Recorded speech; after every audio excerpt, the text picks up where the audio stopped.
Hello நண்பர்களே, இது உங்கள் மாஸ்க் மூஞ்சி ஒரு மாற்றத்தை நோக்கி. இந்த வீடியோல என்ன பார்க்க போறோம்னா, ஒரு குழந்தையை தத்தெடுக்க என்னென்ன வழிமுறைகளை ஃபாலோ பண்ண வேண்டியிருக்கும் அப்படின்றத பார்க்க போறோம்.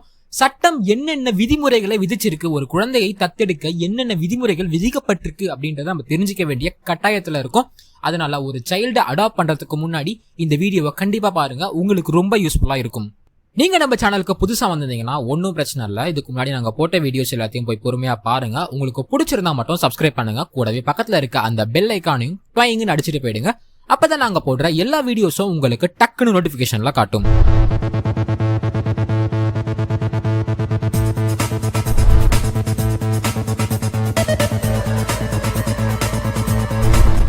Taking someone else's son and raising him as one's own, அதாவது ஒரு குழந்தையை தத்தெடுத்து அந்த குழந்தையை தன் குழந்தை போல வளர்ப்பது தான் அடாப்ஷன் அப்படின்ட்டு இந்தியாவோட மிகவும் பழமையான மனுஸ்மிருதி அப்படின்ட்டு சொல்லப்படுற மனவ தர்ம சாஸ்திரம், அதாவது இந்தியாவுடைய மிகவும் பழமையான சட்ட நூல் அப்படின்ட்டு சொல்லப்படுற மனுஸ்மிருதியில அழகா அடாப்ஷன் பத்தி சொல்லியிருக்காங்க. இதுல இருந்து நமக்கு தெரிய வர்றது என்னன்னா, அடாப்ஷன் அப்படின்றது இப்ப இருக்க காலகட்டத்துல மட்டும் பழக்கத்துல இருக்கு அப்படின்றது கிடையாது.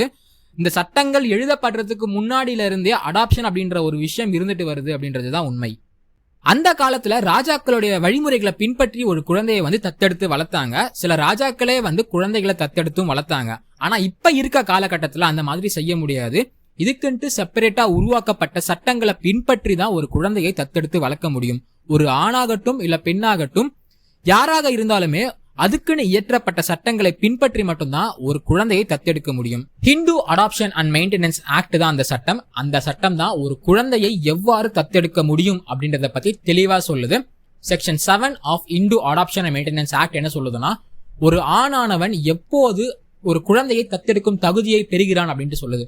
இந்தந்த விஷயங்களை நீங்க சாட்டிஸ்ஃபை பண்ணா மட்டும்தான் ஒரு குழந்தையை ஒரு ஆண் தத்தெடுக்க முடியும் அப்படின்றத சொல்லுது. Section 8 of Hindu adoption and maintenance act என்ன சொல்லுதுன்னா, ஒரு பெண்ணானவள் ஒரு குழந்தையை தத்தெடுக்கும் தகுதியை எப்போது பெறுகிறாள் அப்படின்ட்டு சொல்லுது. ஒரு முக்கியமான விஷயம் என்னன்னா, இந்த Hindu adoption and maintenance act 1956 only applicable to Hindus மட்டும்தான். இந்த ஆக்ட் மூலமா ஒரு கிறிஸ்டியனோ இல்ல முஸ்லீமோ ஆர் எல்ஸ் எனி அதர் ரிலிஜியனோ இந்த ஆக்டை பயன்படுத்தி ஒரு குழந்தையை தத்தெடுக்க முடியாது. அவங்களுக்குன்னு தனியான ஆக்ட்ஸ் இருக்கு. அதை பத்தி நான் பின்ன வரக்கூடிய வீடியோஸ்ல சொல்றேன். இந்த வீடியோ நம்ம பார்க்க போறது ஒன்லி அப்ளிகபிள் டு ஹிந்துஸ் மட்டும்தான்.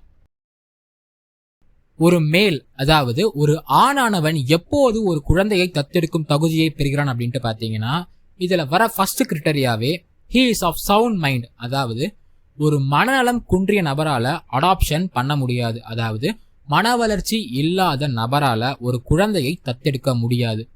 ரெண்டாவதா வர விஷயம் என்னன்னா, நாட் அ மைனர், அதாவது 18 வயது பூர்த்தியடையாத ஒரு நபரால ஒரு அடாப்ஷன் மேற்கொள்ள முடியாது, ஒரு குழந்தையை தத்தெடுக்க முடியாது. மூன்றாவதா வர விஷயம் என்னன்ட்டு பாத்தீங்கன்னா, உங்களுக்கு மனைவி இருந்தாங்கன்னா அந்த மனைவியோட கன்சென்ட் இல்லாம ஒரு குழந்தையை உங்களால தத்தெடுக்க முடியாது. அன்லெஸ் இப்ப உங்களுக்கு மனைவியே இல்லைன்னா பிரச்சனை இல்லை, அதாவது உலகத்தை துறந்துட்டாங்க அப்படின்ட்டு சொல்றாங்கல்ல, அந்த மாதிரி இருக்கவங்க பிரச்சனை இல்லை. ரெண்டாவதா கோர்ட்டால இவங்களுக்கு புத்தி சுவாதீனம் இல்ல அப்படின்னு டிக்ளேர் பண்ணிட்டாங்கன்னா பிரச்சனை இல்ல. அரல்ஸ் இவங்க ஹிந்து ரிலிஜன்ல தனிப்பட்டு போயிட்டாங்கன்னா பிரச்சனை இல்ல. இந்த மாதிரியான விஷயங்களை தவிர மீதி எல்லா விஷயத்துக்குமே உங்க மனைவியோடைய பெர்மிஷன் இல்லாம உங்களால ஒரு சைல்டை அடாப்ட் பண்ண முடியாது. இதுக்கு ஒரு கேஸ்ல இருக்கு, போலா and others versus Ramlal and others. இந்த கேஸ்ல பாத்தீங்கன்னா பிளெயின்டிஃபுக்கு 2 ஒய்ஃப் இருக்காங்க. அடாப்ஷன் டைம்ல ஒரு கொஸ்டின் வருது, 2 ஒய்ஃபோட பெர்மிஷனும் ஒரு சைல்டை அடாப்ட் பண்றதுக்கு தேவையா அப்படின்ற மாதிரி. இப்ப அதுல என்ன சொல்றாங்கன்னா, ஒரு ஒய்ஃப் உயிரோடையே இல்லைன்ற மாதிரி பிளெயின்டிஃப் சொல்லிடுறாரு. ஆனா தெரிய வர உண்மை என்னன்னு பாத்தீங்கன்னா, அந்த ஒய்ஃப் உயிரோட இருக்காங்க, ஆனா இப்ப அவங்க கரண்டா இந்த இடத்துல இல்ல, வேற ஏதோ இடத்துல அப்ஸ்காண்ட்ல இருக்காங்க அப்படின்ற மாதிரி தெரிய வருது. இந்த விஷயத்துல ஹைகோர்ட் என்ன சொல்றாங்கன்னா, ஹைகோர்ட் ஆஃப் மெட்ராஸ்ல நடக்குது இந்த கேஸ். ஹைகோர்ட் ஆஃப் மெட்ராஸ் என்ன சொல்றாங்கன்னா, ஒரு ஒய்ஃப் இல்லைன்னா அவங்கள செத்துட்டாங்கன்ற மாதிரி எடுத்துக்க முடியாது. ஒரு சைல்டை அடாப்ட் பண்றதுக்கு உங்களுக்கு 2 ஒய்ஃப் இருந்தாங்கன்னா கூட அந்த 2 ஒய்ஃபோட பெர்மிஷனும் ரொம்ப முக்கியம் அப்படின்ற மாதிரி சொல்றாங்க. மேல குறிப்பிட்டிருக்க எக்ஸப்ஷன்ஸை தவிர்த்து இருக்கக்கூடிய மீதி எல்லா ஆண்களுமே ஒரு குழந்தையை தத்தெடுக்கும் தகுதியை பெறுகிறார்கள் அப்படின்னு தான் சொல்லி ஆகணும்.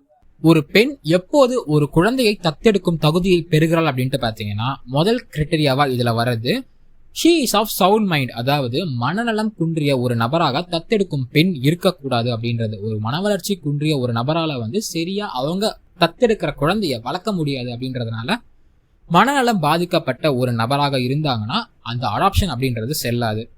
2வது கிரைட்டீரியாவா வரது என்னன்னு பாத்தீங்கன்னா 18 வயது பூர்த்தியடையாத ஒரு நபராக அந்த அடாப்டிவ் பேரண்ட் இருக்கக்கூடாது. 3வது விஷயமா வரது என்னன்னு பாத்தீங்கன்னா யாரெல்லாம் அந்த பெண்ணுன்னு சொல்லிட்டீங்க, யாரெல்லாம் அந்த குழந்தையை தத்தெடுக்க முடியும், பெண்ணாக இருக்கக்கூடிய எந்த ஒரு நபரெல்லாம் அந்த குழந்தையை தத்தெடுக்க முடியும் அப்படின்றது தான் she is not married, அதாவது ஸ்பின்ஸ்டர் அப்படின்ட்டு சொல்லப்படுற ஒரு பர்சன். அதாவது மேலா இருந்தா பேச்சுலர் அப்படின்ட்டு சொல்லுவோம், ஒரு ஃபீமேலா இருக்கிறதுனால ஸ்பின்ஸ்டர் அப்படின்ட்டு சொல்லுவோம், கல்யாணம் ஆகாத ஒரு பெண். அடுத்து வர கேட்டகரி என்னன்னு பாத்தீங்கன்னா இன்கேஸ் அவங்களுக்கு கல்யாணம் ஆகி இருந்தாலும் டிவோர்ஸ் ஆயிடுச்சு அப்படின்ற பட்சத்துல அந்த பெண் ஒரு குழந்தையை தத்தெடுத்து வளர்க்க முடியும். அடுத்து வர கேட்டகரி என்னன்னு பாத்தீங்கன்னா அவருடைய கணவர் இறந்துட்டாங்க அப்படின்ற பட்சத்திலையும் ஆர்எல்ஸ் இந்து மதத்தை விட்டு துறந்துட்டாங்க அப்படின்ற பட்சத்திலையும் ஒரு பெண்ணானவள் ஒரு குழந்தையை கணவனுடைய பெர்மிஷன் இல்லாம ஒரு குழந்தையை தத்தெடுத்து வளர்க்க முடியும். கடைசியா வர கேட்டகரி என்னன்னு பாத்தீங்கன்னா உங்களுடைய கணவர் மன வளர்ச்சி குன்றியவர், மனநலம் சரியில்லாதவர் அப்படின்ட்டு கோர்ட்டால, அதாவது கன்சர்ன் ஜூரிஸ்டிக்ஷன்ல இருக்க கோர்ட்டால அங்கீகரிக்கப்பட்ட ஒரு பர்சனாக உங்க கணவர் இருந்தாருன்னா உங்க கணவருடைய பெர்மிஷன் இல்லாமலே நீங்க ஒரு குழந்தையை தத்தெடுத்து வளர்க்க முடியும். இந்த வீடியோ இதோட முடியுது. இதோட பார்ட் 2 வீடியோ அடுத்து நம்ம என்ன பார்க்க போறோம்னா வேலிட் அடாப்ஷன் அப்படின்றதுக்கு என்னென்ன கண்டிஷன்ஸை ஃபுல்ஃபில் பண்ண வேண்டி இருக்கும், சட்டம் அங்கீகரிக்கிற ஒரு அடாப்ஷன் அப்படின்றத நம்ம மேக் பண்ணணும்னா எந்தெந்த கண்டிஷன்ஸை ஃபுல்ஃபில் பண்ணணும் அப்படின்றத நம்ம பார்ட் 2 வீடியோல பார்க்கலாம். இது வரைக்கும் இந்த வீடியோ கண்டிப்பா உங்களுக்கு யூஸ்ஃபுல்லா இருக்கும் அப்படின்றத நம்புறோம். நீங்க நம்ம சேனலை சப்ஸ்கிரைப் பண்ணலன்னா இந்த வீடியோ பார்த்ததுக்கு அப்புறம் டக்குன்னு போய் சப்ஸ்கிரைப் பண்ணிடுங்க, கூடவே பெல் ஐக்கானையும் கிளிக் பண்ணிடுங்க. இந்த வீடியோ உங்களுக்கு பிடிச்சிருந்தா லைக் பண்ணுங்க, சஜஷன்ஸ் டவுட்ஸ் தான் இருந்ததுன்னா கமெண்ட் பாக்ஸ்ல லீவ் பண்ணுங்க, ஃபேமிலி அண்ட் ஃப்ரெண்ட்ஸ்க்கு இந்த வீடியோவை கண்டிப்பா ஷேர் பண்ணுங்க. நன்றி.